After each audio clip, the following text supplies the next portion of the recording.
बिस्मिल्लाहिर्रहमानिर्रहीम सल्लु अलल हबीब सल्लल्लाहु तआला अला मुहम्मद।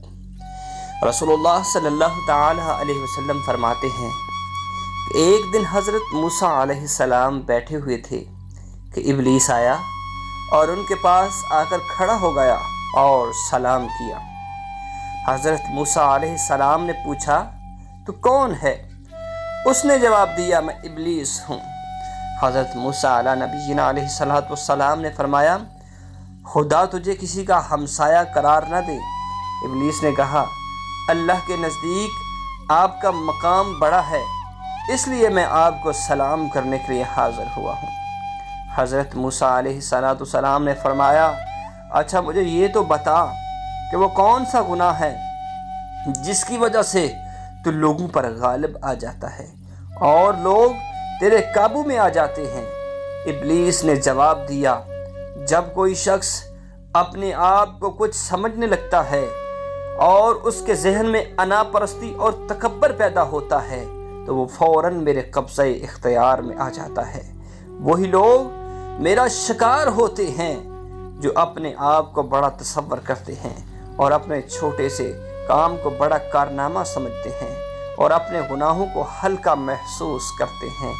ऐसे लोग बड़ी आसानी के साथ मेरे जाल में फंस जाते हैं। कितने लोग हैं जो किसी की वजह से अपने आप को दूसरों से बड़ा समझते हैं और हमारी ज़िंदगी में कितने ऐसे मौके आते हैं जिनमें हम अपनी छोटी अना को लेकर क्या क्या कुछ कर देते हैं।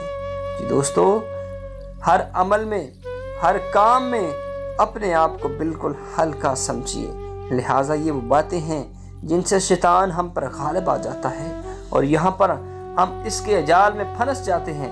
क्योंकि आप खुद ही सोच लें कि जो शख्स अना का शिकार हो जाए, तकब्बर जिसमें आ जाए, जो अपने आप को बड़ा तसव्वुर करने लगे, गुनाहों को मामूली समझने लगे, अपने आप से मुतमिन हो जाए, ऐसा शख्स फिर क्या क्या कुछ करता है। प्रैक्टिकल मिसालें आपके सामने होंगी। बहुत सारे अहबाब को आपने देखा होगा कि जब उनके अंदर अना आ जाती है वो दुनिया के अंदर जलील होकर रह जाते हैं, क्योंकि शैतान की गिरफ्त उनके ऊपर मजबूत हो जाती है। फिर सबसे ज़्यादा ख़तरनाक बात यह है कि ऐसा शख्स कभी उस बात को तस्लीम भी नहीं करेगा कि वो सब कर रहा है, वो अपने आप को मुतमिन करता है, चला जाएगा, क्योंकि शैतान उस पर काबू पा चुका है और वो शैतान के जाल में फंस चुका है और फिर वो आखिरत में शदीद खसारे की हालत में उठाया जाएगा, जहाँ वो ए काश कह रहा होगा, ए काश के अल्फाज कह रहा होगा, काश मैंने ये ना किया होता। जी दोस्तों, आज की वीडियो अच्छी लगी है तो इसको अपने तमाम दोस्तों तक ज़रूर शेयर कीजिएगा। अल्लाह हाफ़िज़।